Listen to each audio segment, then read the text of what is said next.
Today, I'll be joined by my American Medicine Today radio co-host, Ethan Euchre, as we speak to Dr. Richard Lee of GeneSolve.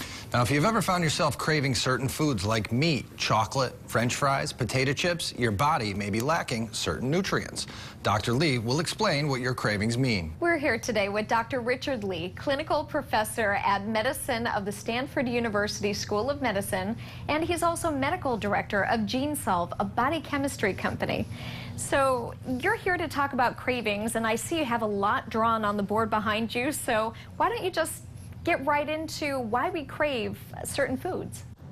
Why do we crave? Well, the question is who craves as well, and there's some research that's showing that basically 70% of women between the ages, 100% of women between the ages of, say, 26 and 46 admit to craving. Only 70% of men do, but they're lying. So food craving is not just simply a matter of desire. It's actually a symptom of a neuroendocrine disorder that starts with our interaction with our food supply and environment, our own behavior, and then what's going on internally with our own hormones, our own digestive system, our brain and neurotransmitters, our DNA, and even those little microbes that live in our gut.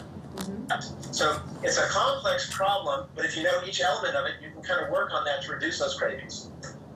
So basically, many thousands of years ago, the cave person, food was scarce. They had to go out and hunt it, and they usually did it in the light of day. And because these nutrients are scarce, they craved and often went after salt, fat, and later on sugar. Sugar was only available in fruits, which is in short supply.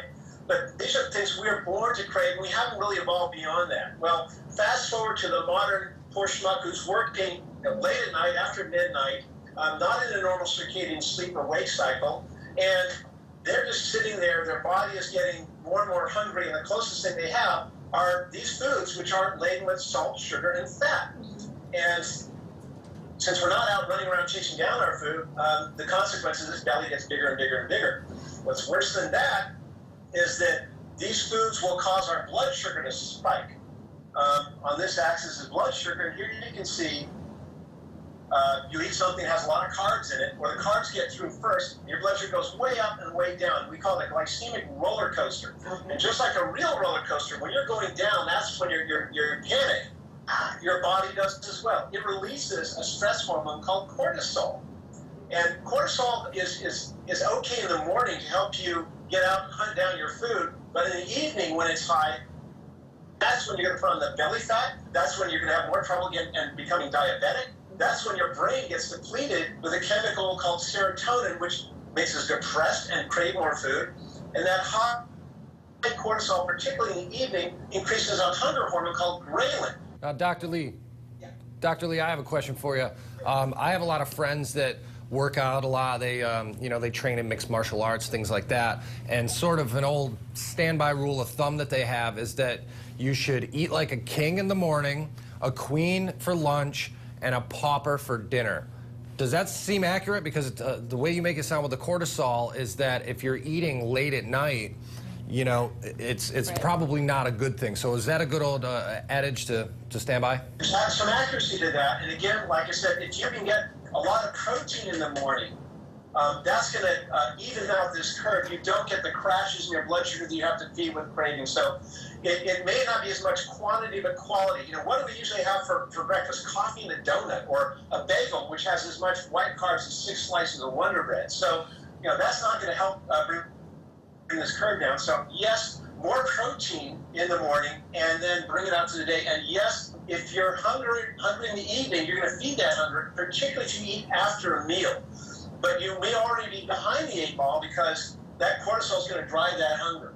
One problem with a lot of athletes is they will go too long without eating. Same problem. They're starving themselves, and then the cortisol goes up again. You can actually, if they work out without eating enough, they'll get hungry. They'll actually put on more fat.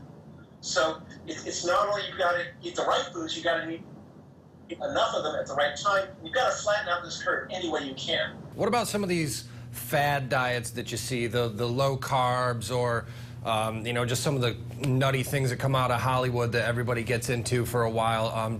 Is there any validity to how any of those work, and are they good for you? Well, okay. It depends on the diet. Most of those diets are to sell books or to sell foods or sell a plan. But again, at GeneSolve, we've been looking at this in the greatest detail we can, and we take it down, again, back to the level of DNA, and we look at DNA markers that would say if someone would actually do better with a low-fat diet, which are fewer people, more people do better with a low-carb diet, and then there's sort of the everything diet and a Mediterranean diet. So if you're lucky, your DNA, the way your body metabolizes food will match with your diet. If you're unlucky, it's not going to work. But any diet should have all the nutrients you need. It should be balanced with all the amino acids and proteins and fatty acids. If it isn't, your body's going to miss it. Your body's going to fall off the wagon. It's going to crave those things, and back you are getting fat again. So any diet that's really extreme, some people talk about the 50 banana a day diet. I don't see anyone who can live on that. So it's out there. But a balanced diet, preferably that's matched to, if you can, your DNA, and these tests are becoming more and more available. They're not 100% reliable, but they're getting more accurate. But one that's matched to the type of food that you would do best in, and then you've got to work your lifestyle in to make it work. If you're staying up late, if you're stressed out, if you're not exercising, if you're on this glycemic roller coaster, no matter what you eat, you're gonna get fat. You're gonna crave more of some things that aren't healthy for you. So basically, we should avoid the munchies late at night. That would, yeah. In fact, that's probably the most important thing. But it's hard to, if you've got all this going for you, you're going to be really strongly craving that. So what you need to do to avoid the late night munchies is eat more protein earlier in the day. And some people need to graze. They need to keep their blood sugar constant. Right. And keep their diet balanced. So when it comes nighttime, their blood sugar's nice and even. It's not weighed down. These hunger hormones or ghrelin don't go up. Your brain isn't trying to feed its own bad mood, and it'll be much, much easier. All right. Very interesting stuff. And if you're up too late, I guess just turn the TV off and go to sleep.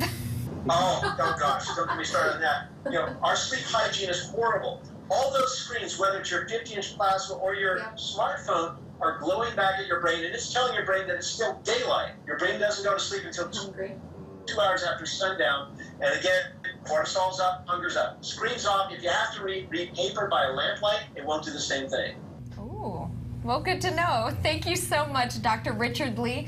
He is the clinical professor of medicine at Stanford University School of Medicine and also medical director of GeneSolve, a body chemistry company. Thank you very much for sharing what cravings mean to all of us. Thanks, Doctor. Go out and have a good, healthy meal. Thanks. You too.